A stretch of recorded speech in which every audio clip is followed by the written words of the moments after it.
You're listening to the Long Game Podcast. I'm your host, Sandra Scaiano.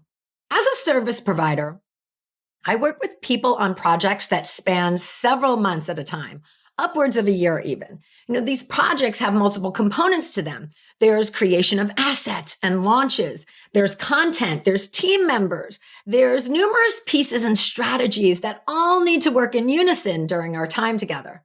There's a lot of moving parts and a lot to keep tabs on. So feedback sessions are a valuable part of the process for both the client and myself. In my world, many times a project client turns into an ongoing retainer type of client. So it's good to pause and check in before shifting into the next phase of working together. These feedback sessions that I hold are in depth, and they differ from testimonials in both the experience and their use. But many times testimonials do come out of them. And the feedback sessions, they're more like a launch debrief, which we've talked about and referenced here, a number of times on the podcast. For me, these sessions are the epitome of relationship building, right? Like I'm in it for the long game. In my work, I'm building partnerships.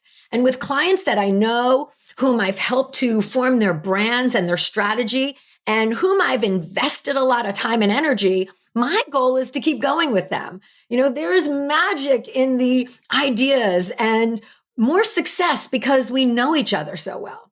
There's value in the rapport that we build. To not always be starting over, to get inside the mind and workings of a business and business owner and a brand, that helps me do what I do at a high level.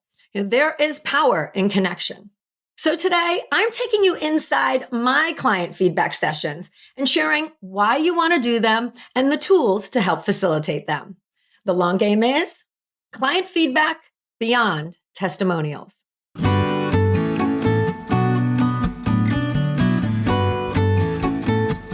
In a world where everyone is doing, it's easy to get lost in a sea of comparison, secret tricks, and promises of overnight success.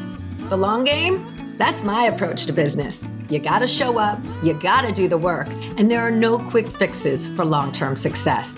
It takes creativity, it takes strategy, and it takes listening to the voice inside you. I'm a web designer, digital strategist, and energetic thinker, bringing you real-world business building experiences, conversations with creators who are out there doing it now, and ideas to spark the energy in your own business. And along the way, we're going to have a little bit of fun as well. So thanks for being here, and let's get to today's episode. Do you talk with your clients, those you coach, your group program members, to get feedback at any point in your relationship? And I mean getting feedback beyond asking for a testimonial. I mean where you make yourself available to hear the experience from your customer's point of view. Do you do that? I recently did a feedback session with a client after a long-term project, and as we shift into our next stage of business together, a review of things was in order. Feedback sessions, they can be done, at the end of any length of time together, at the end of the year, or in this case, we held the session at the beginning of the year after the client took a holiday and had time to reflect. And in all transparency, my client initiated this particular feedback session because they did have the time off to reflect, and we are going forward. So it really was the perfect time to connect and have a conversation. I'm so glad they did, because not only did we connect, but it inspired all of these thoughts for me to bring into this episode. All right, client feedback, it's important. And it's important because it can help you understand how your customers experience your product or your services. It can provide insight into what your customers value most about working with you. And it can also help identify areas that may need improvement. In my recent feedback session, it was so good to hear what the client felt worked and worked well, because we did this feedback session on Zoom. There's some video testimonial footage that I'm able to get, right? A win. But it's also good to hear from the client's perspective about what could have been better. Now, this one, it can be humbling. It can be humbling if you hear feedback that doesn't align with your intentions because we're so attached to our work and our offers. But what was interesting is that because I've done this same offer with multiple business owners, is that what could have been improved upon for this client worked really well for other clients. So it's good to keep in mind when getting feedback that impressions and experiences, they're individual and they are client specific sometimes. So I mentioned a testimonial here. And, that's a bonus that I'm going to be able to pull from with this process. There were some really great things about our work together that my client emphasized. And, I want to point out though that, client feedback and testimonials, like they are both insights from your customer, but they serve two distinct purposes in your business. You use them differently, and how you go about obtaining them is different as well. All right, client feedback is used for your information and to improve or make adjustments in your own business. The feedback is real world data that can inform your direction moving forward. Client feedback is internal.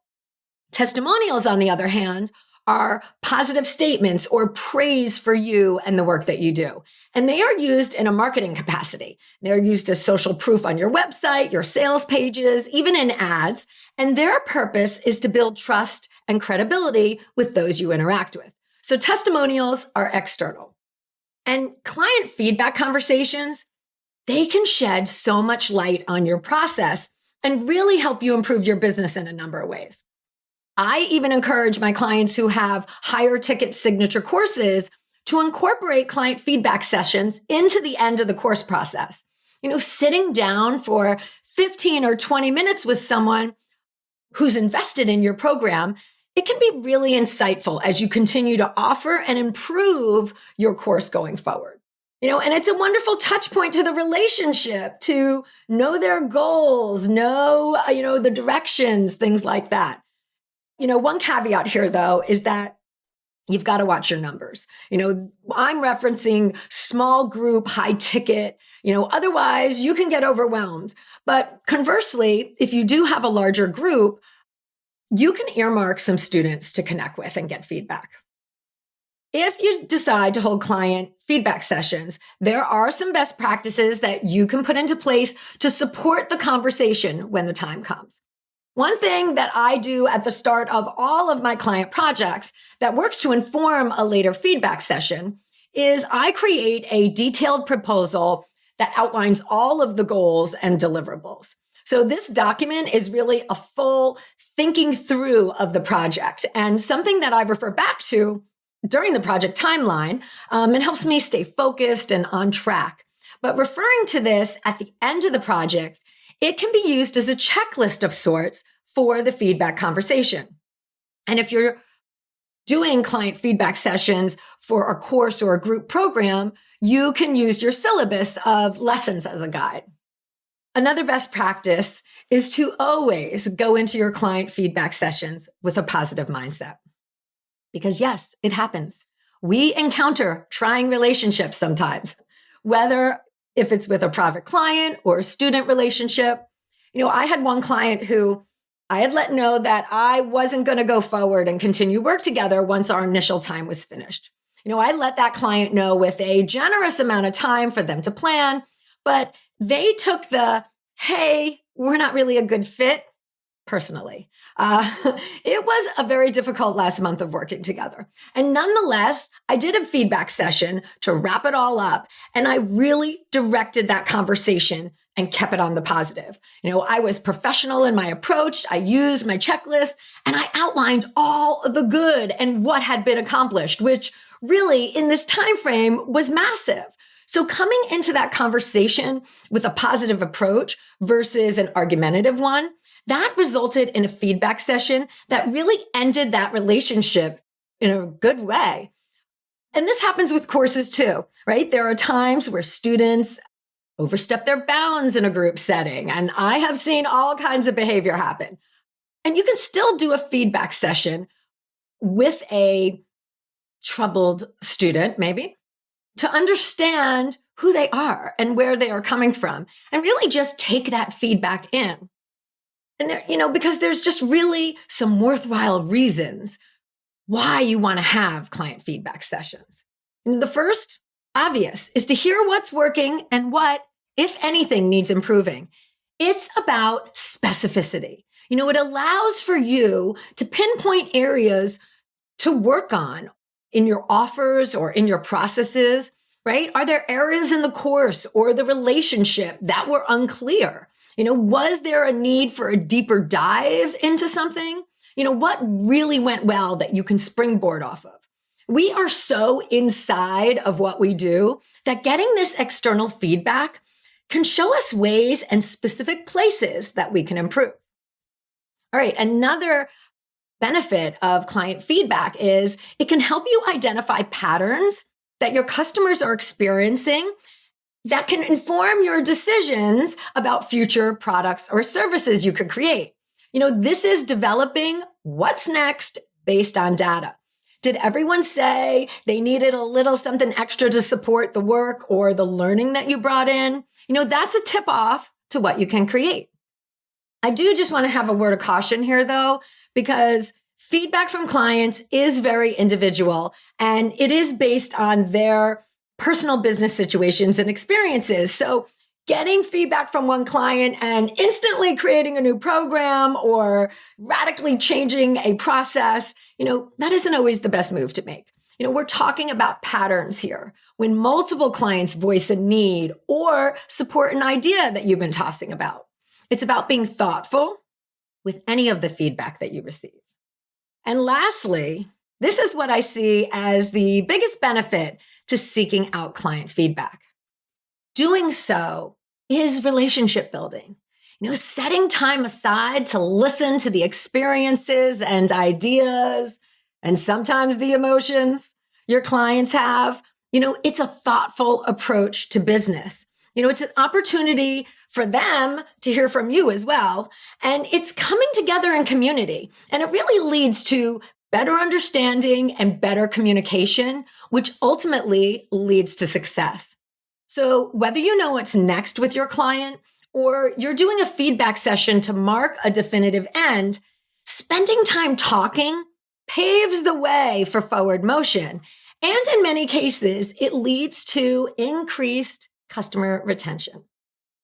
And I want to point out too that these relationships I'm creating for my business, they also feed me. When I get off of a client feedback call, there is energy coursing through me. I love the partnerships that I've created with the brilliant experts that I work with. They allow me to be creative, to bring my mind and my ideas forward. They allow me to be smart, right? My clients are out in the world interacting on so many levels, and to be able to be a part of their work, a part of spreading their message, that is so valuable to me. And their personal insight and their feedback is valuable to me. And, this is how I want to work, with connection and with flow. So give some thought to how you can incorporate client feedback into what you do. It's a valuable tool that can inform what we do in our businesses. It can improve our offerings and strengthen our relationships with our customers. All right, I'm going to leave you with that this week. Have a great one.